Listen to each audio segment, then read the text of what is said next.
In relation to TELS and topper students, there's a lot of questions that have come in where you have said if people leave without serving their bond, that there will be a 50% penalty.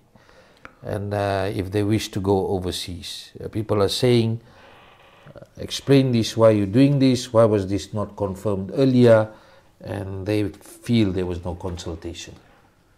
So Vijay, two things we are trying to say to our students. One, of course, is that we wrote off $650 million loan for 53,000 students, which meant more money into the pockets of those 53,000 people and their families. And we replaced that with a merit-based scholarship. And we're actually giving more scholarships than what was happening in the previous system. Under the previous system, there was a lot of dumbing down. In other words, students actually went into programs because they could get admission, get all the allowances, build up their debt. $160 million went down the drain. Taxpayers' money went down the drain because those many students who used that $160 million did not complete their programs. Fell by the side. There was not even record of those students that we could get. So there was a lot of wastage. What we are saying to students now is the government, the taxpayers are spending a lot of money by giving scholarship, by giving allowance. All we are saying is you sign a bond to save the country. When we got scholarships in the 80s, we signed the bond too to save the country. If you didn't, you had to pay.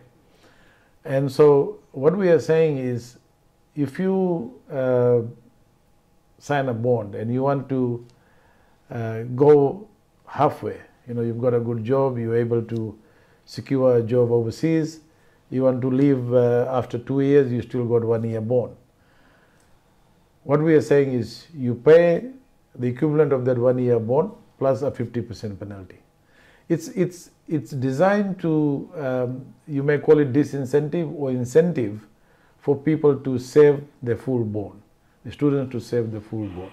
Because you need people to, exactly. Now you need people, right? Exactly, and if we're spending, for overseas people, if we send them to do a degree overseas, a 4-year degree, Vijay, in specialized areas, we're actually going to spend about $400,000 on that student.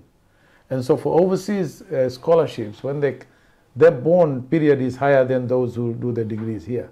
So it's a fair thing by the taxpayers, by the country, and it is not asking too much for our students to say. We are also... and it's each year by 1.5.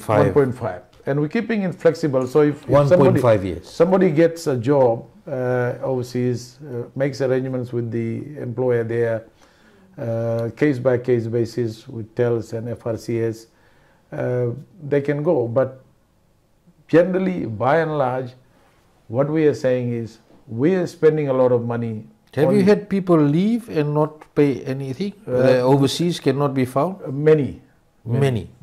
You meaning hundreds? Well, I don't have the exact figure, Vijay, but I know. So they got funded by the taxpayers of Fiji. Yeah. They got their degrees or their qualification, and they haven't paid anything. And for $160 million that went down the drain for people who went to the university, you can't even trace them. Who didn't even finish the program. Who didn't even finish the program. So what we've done also in this one, we are only allowing, instead of 3 probations, we are only allowing 2. So if you fail once, you're given a chance second time. If you fail again, you are suspended. So we are cutting the loss. And we are also giving a message. Step up your game. Step up your game. Government is providing all this money. Government is providing these scholarships. And we expect the students to utilize that. We appreciate, there would be difficulties, extraordinary cases, exceptional circumstances. But all that put aside, the message we are sending to the students is, government is spending a lot of money. Taxpayers are paying for it. You got to use that properly. Those who may be saying, those students who have been messaging, this is too harsh. What do you have to say to them? It's not harsh. I mean, if, as I said, there is flexibility in terms of payments, in terms of if they get a job overseas, but it's not a harsh. It's actually harsh on the taxpayers if we keep giving scholarships and people keep completing their degrees and diplomas and halfway through leave. That's a big loss for the country. Do we have stringent systems to ensure people do not leave the country without... With this new system, with the TSLS as an organization, getting a good handle on it, working with FRCS, I think we will make this watertight.